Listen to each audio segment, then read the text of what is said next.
नमस्कार. महाधुरळा यूट्यूब चॅनलमध्ये मी गुरु बाळमाळे आपल्या सर्वांचं मनापासून स्वागत करतोय. सध्या कोल्हापूर महापालिकेत 2 दिवसात अनेकांची उमेदवारी जाहीर होणार आहे.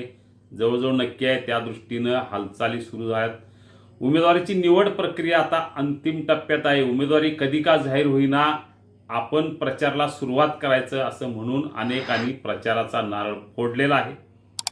प्रचारांचं एक पहिली फेरी अनेकांची पूर्ण झालेली आहे. त्यामुळे कोल्हापुरात सध्या निवडणूकमय वातावरण तयार झालेलं आहे.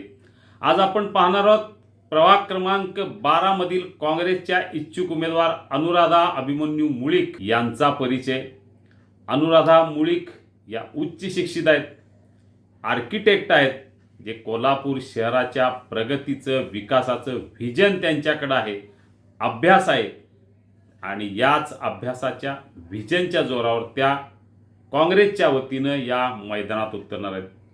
मुळीक कुटुंब तसं पहिल्यापासून समाजसेवेत. अनुराधा मुळीक या बाबुराव जाधव यांची नात, म्हणजे माजी महापौर बाबुराव जाधव हे कोल्हापूर शहराच्या विकासात त्यांचाही वाटा निश्चितपणे. त्यांची नात असल्यामुळे लहानपणापासूनच राजकारण आणि समाजकारणाचा वारसा त्यांना आहे. बाबुराव दबडे यांची कन्या उपशहर अभियंता कोल्हापूर महापालिकेत होते. त्यामुळे एकूणच शहराचा विकास कसा असावा, काय केलं पाहिजे याची जाण अनुराधा मुळीक यांना निश्चितपणे आहे. त्यांचा कुटुंब मोठ्या प्रमाणात अनेक वर्षे समाजकारणात सक्रिय आहे. हे राजेंद्र योगेश उर्फ राजू मुळीक हे तर माजी आमदार सतेज पाटील यांचे कट्टर कार्यकर्ते. अनेक वर्षापासून तेही समाजसेवेत आहेत. 15 ऑगस्टला दरवर्षी निश्चित रक्तदान शिबिर होतं.